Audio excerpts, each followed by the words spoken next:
some of what he and his running mate are saying, well, it's just plain weird.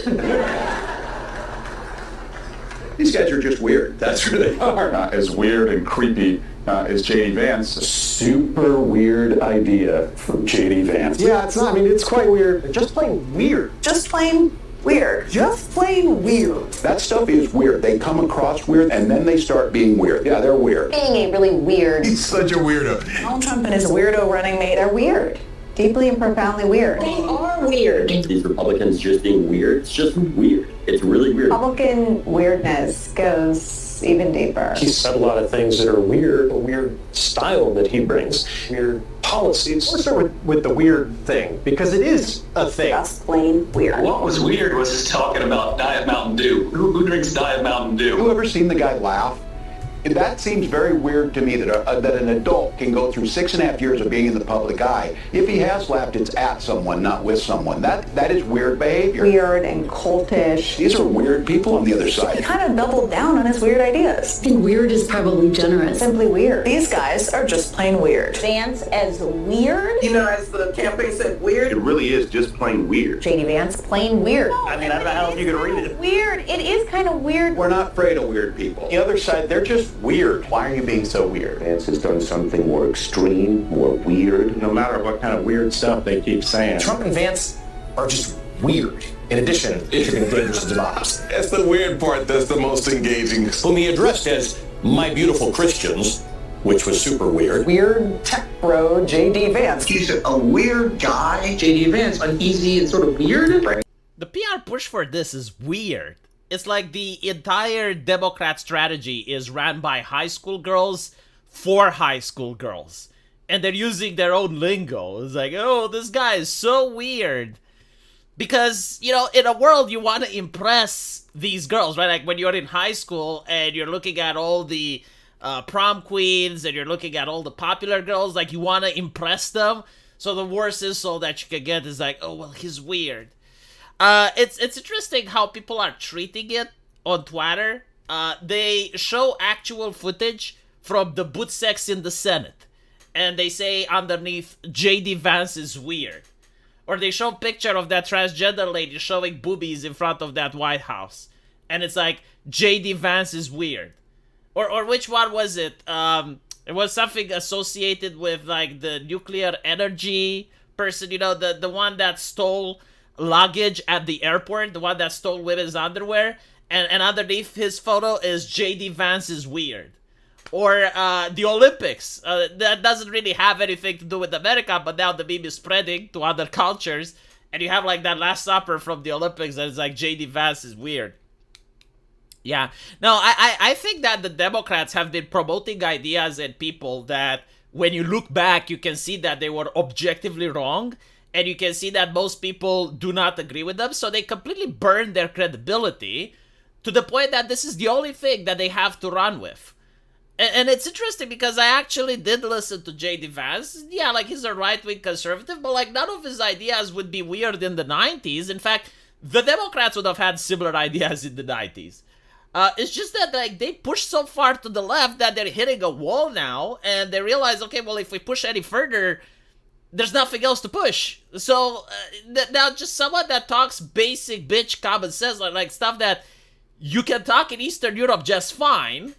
And you can look at societies that do what J.D. Vance teaches and they're not collapsing. Like the index factor for happiness isn't going down.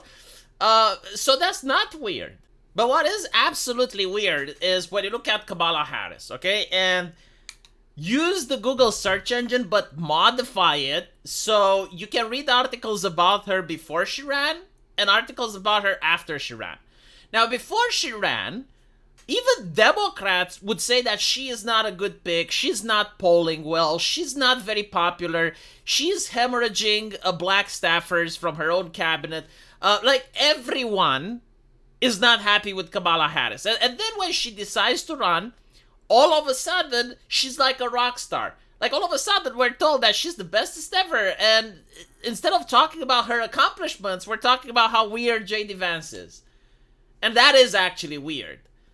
And then, again, like, all of these outlets that are supposed to be competing with each other, right? Like CNN is supposed to be competing with MSNBC for airtime and money and ratings. But for some reason, like, all these people from all these networks are coming together with the same talking points. Isn't that weird? What's also weird is that if you try to look for Trump's picture, the one with the flag where he is pumping his fist in the air, it's very difficult to find on social media. You can find it on X, but it's weird that it's barely even discussed in the mainstream media anymore. It's barely even talked about or mentioned. Yeah, it's weird how they talked about January 6th for months on end, but an assassination attempt on one of the presidential candidates, they're not even bringing it up anymore. It's almost as if it didn't happen. That's weird. And what's weird is that if you're asking AI, if you're asking Meta, if you're asking ChatGPT about Donald Trump's assassination, the AI doesn't talk to you about it. It says, oh, we don't have enough data that's on par with recent events. It's not updated yet. But if you ask about Kamala Harris running, oh, it knows about that. See, like these are things that are indeed weird, but weirdly enough, they do not get mentioned at all. It's also weird how the voters don't have to say anything whether or not Kamala is running. It's weird that Joe Biden decides to step down in the last hour, and in the same day, he actually assures people, no, I'm still in this, I'm still in the race, and then a couple of hours later, he steps down, and his own staff doesn't find out about him stepping down, besides reading it from Twitter. Like, you don't read about Joe Biden stepping down from CNN, Reddit, or any other place. No, you read it from Twitter, and his own staffers are finding out about it from social media. And again, this happens after it's too late for the Democrat voters to try and primary someone. So, again, this is after the Democratic Party is accused of cheating Bernie Sanders out of not one but two primaries. And now, apparently, you don't even get to choose which person should be running. If you're a Democrat, it's just being anointed to you. And this is the party that's safeguarding democracy, right? Like, this is the party that needs to save democracy from Donald Trump. Like, isn't that a little bit weird? I think it's just a tiny bit weird. But the heck do I know? I'm just a weird guy with a small YouTube channel thinking about weird things. Yeah, I love how CNN is looking at the Olympics and they're not finding that weird. Jill Biden didn't find that weird, but what's weird is J.D. Vance. Fascinating. You know, I'm genuinely curious.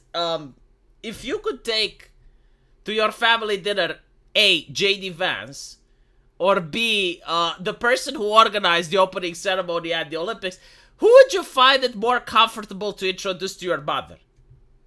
Let me know what you guys think, and as usual, I will see you in the comment section, and if you want to support the channel, there's a link into the pinned comment.